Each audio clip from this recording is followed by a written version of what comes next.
আসসালামু আলাইকুম রহমতুল্লাহি বারাকাতুহু। আমার প্রিয় ভাইয়ারা আপুরা সবাই কেমন আছেন? আশা করি সবাই ভালো আছেন। আলহামদুলিল্লাহ, আল্লাহর অসীম রহমতে আমিও ভালো আছি। তো প্রতিদিনের মতো চলে আসলাম নতুন একটি ভিডিও আপনাদের মাঝে। আজকে ভিডিওটা আমি শুরু করলাম রান্না থেকে। তো সেদিনকে যে আমি পুকুর থেকে যে তেলাপিয়া মাছ ধরছিলাম, তো তেলাপিয়া মাছ আজকে রান্না করব।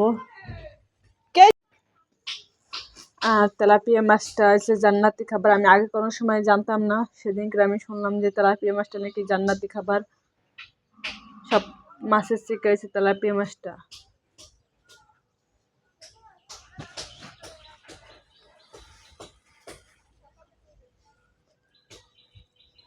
আর আমার ভিডিওটি যদি আপনাদের কাছে ভালো লাগে অবশ্যই এটা লাইক, কমেন্ট, শেয়ার ও সাবস্ক্রাইব করবেন। প্লিজ পাশে বেল আইকন ক্লিক করবেন যাতে পরবর্তীতে ভিডিও আপলোড করলে আপনাদের কাছে পৌঁছে যায়। তো এদিকে আমি তেলাপিয়া মাছটা ভাজতেছি, আর আজকে রান্না করব তেলাপিয়া মাছ দিয়ে যে মূলো দিয়া, সিম দিয়া, পেঁয়াজের কালি দিয়ে রান্না করব।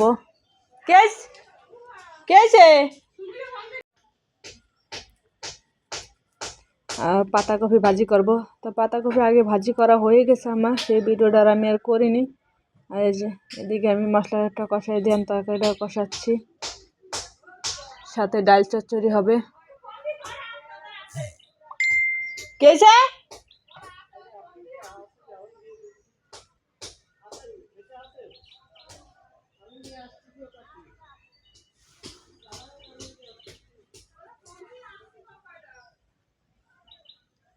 বলতাছি, দাঁড়া, না আসবে না রে।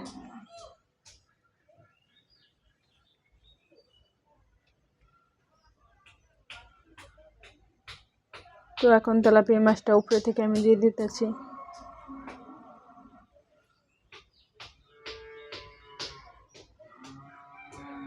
আর এই সাইডে সেই ডাল চচ্চড়ি দিলাম, মসুরির ডাল। এখন এই ধনেপাতা দিয়ে দিতেছি। আর এই ধনেপাতা আমি লাগাইছিলাম, তাই তো ছোট ছোট, যার কারণে মানে কুচাইয়ে দিইনি, এরকমই মানে ধুইয়ে দিয়ে দিছি।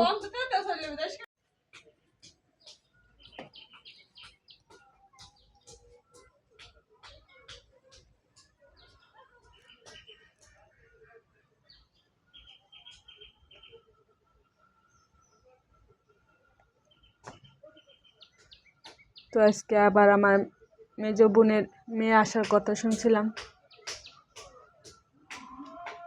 তো কী করে কাউকে ফোন দিলাম, তা পাইলাম না। আর এদিকে আমি মশলা ধোয়ার জন্য ডাব্বা কিনছিলাম,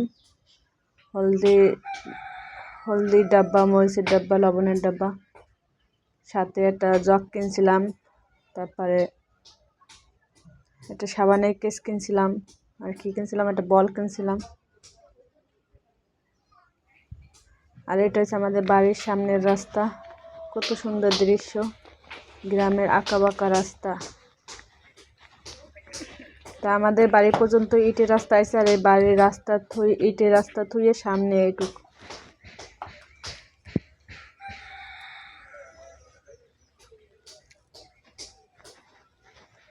তো সবাই ভালো থাকেন। আর আমার কথায় যদি ভুল ত্রুটি হয়ে থাকে সবাই ক্ষমার দৃষ্টিতে দেখবেন।